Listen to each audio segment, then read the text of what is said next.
Welcome to our second Grading for Learning video.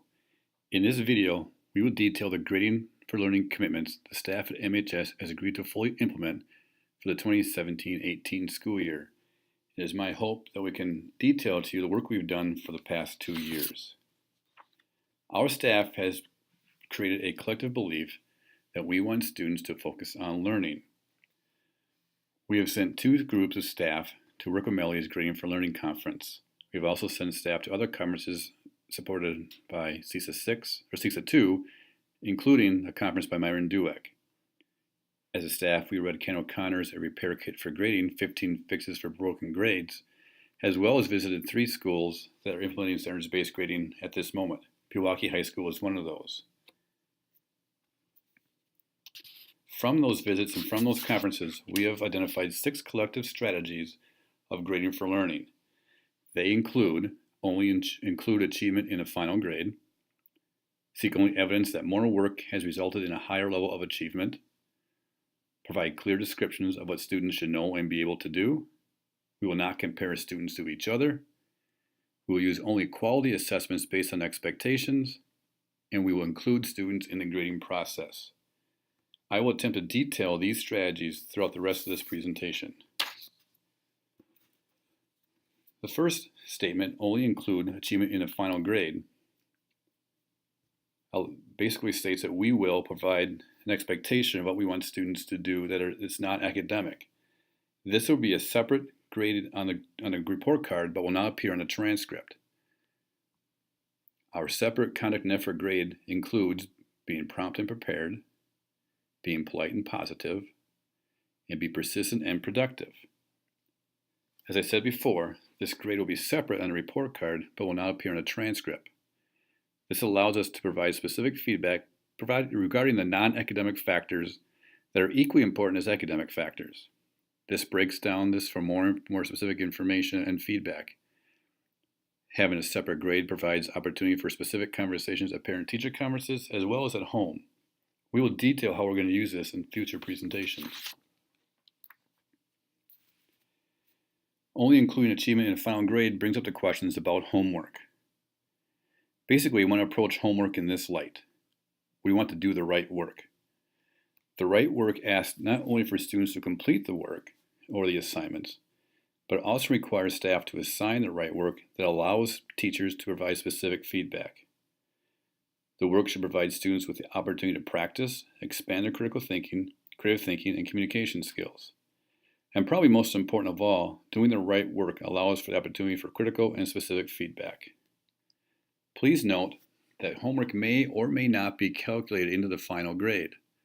This is completely teacher discretion. It has been recommended that homework count no more than 10% of the grade. As I said, homework is designed to be practice and should be attempted without fear of failure or without fear of losing points. The purpose of homework is to seek feedback. Remember that some homework, such as projects, essays, or other activities, may actually be an assessment and not practice. If that's the case, that will go into the final grade. One of our strategies is to seek only evidence that more work has resulted in higher achievement. The importance of point values diminishes in a standards-based grading culture, and the importance of learning becomes the focus. Teachers will communicate the specific feedback or teachers will communicate the specific standards or learning targets that require more focus, and the student can focus on areas of needed growth. Although teachers will not be providing extra credit opportunities, they will provide alternative opportunities to display understanding. This could mean that we will allow retakes or redos, but please remember that retaking an assignment or redoing an assignment is not a right. We are going to ask students to reflect on their current level of understanding. They should be able to look back and ask why are they not at the level they desire, and they should be part of the plan to create increased understanding of the standard. Another strategy is to provide clear descriptions of what students should know and be able to do. We are going to focus on using student-friendly language. Students are encouraged to ask for clarification if they do not understand what they're being asked to do. The way of doing this is to communicate with students through rubrics and through student unit plans. The rubrics are ways to say what's expected on an assessment, and we are working on making sure those are written in student-friendly terms. Teachers are using and creating student-friendly unit plans so they can review on what they're asking students to do to provide the opportunity for students to achieve at the level they so desire. Part of the strategy is this new scales that we have created. If a class is still using the total point scale, this will be the scale that will be used. You can see that we have a system of A, B, B, B, C, and we eliminated the A plus and the minus and plus grades. We've eliminated A pluses because it changes the focus from earning a grade to learning the concepts and skills. The differences between an A plus and an A was at times arbitrary and inconsistent from classroom to classroom. A plus is really only used for determining class rank, and this flies in the face of a strategy to eliminate comparing students. You may need to know that colleges recalculate GPAs into a standard 4-point scale. Therefore, they already eliminate the A plus when transcripts are submitted for application or admission. We also eliminated the plus and minus grades. We eliminated this because the difference between a plus and a minus was typically insignificant. An arbitrary point value on a question or a grading scale could ultimately be the reason or deciding factor for a plus or regular grade or a minus in a regular grade. This concept also eliminates the push for earning points and allows the focus to be on the current level of understanding or achievement. This scale does align with many college-style grades because many colleges do not have pluses or minuses. So this is basically a traditional percentage scale, and this is one that most of us are familiar with. The other scale that is used at MHS will be the 4-point scale. You can see here that when we have assigned point values of 4, a 3.5, or a 3, you can see the corresponding letter grade that will respond to each of those numeric scores.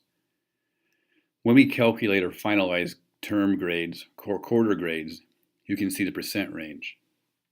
As we get into this, you can see that we did the exact same thing here. We eliminated A pluses, we eliminated the plus and minus grades, and the A-B style grade aligns with many college style grades.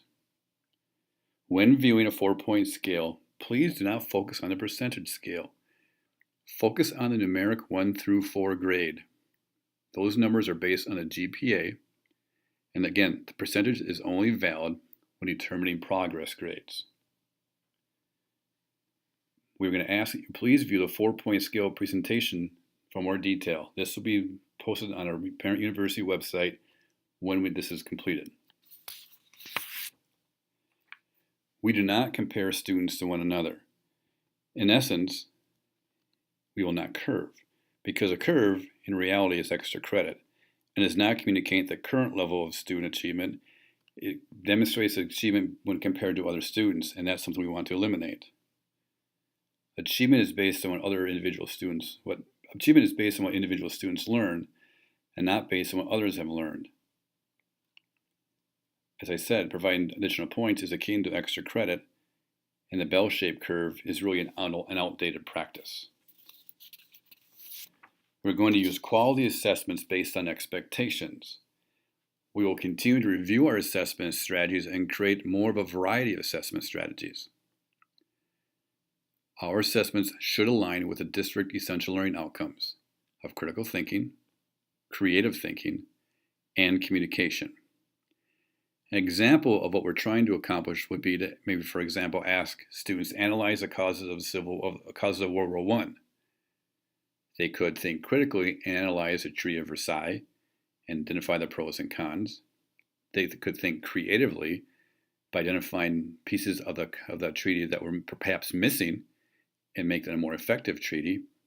And the communication would be based on how they clearly express their thoughts, or maybe even identify the audience that they're communicating to. So again, we're trying to change our assessment strategies from, say, multiple choice to more critical thinking, analyzing, creative thinking, and communicating skills. It's important that we provide students the opportunity to participate in the grading process. Students can do this by monitoring their own progress. If teachers are not grading homework and putting the homework in the grade book, they certainly have the opportunity to monitor their own progress and look at the students or the homework they are completing and can see the impact that completing homework has on their final grade. When we get down to final grades, we're encouraging students and teachers to communicate with one another. The final grade should include a student's voice. That's very quickly the 6 strategies that we are going to implement for the 2017-18 school year. Please be sure to look for more presentations regarding grading for learning. Thank you for watching this presentation.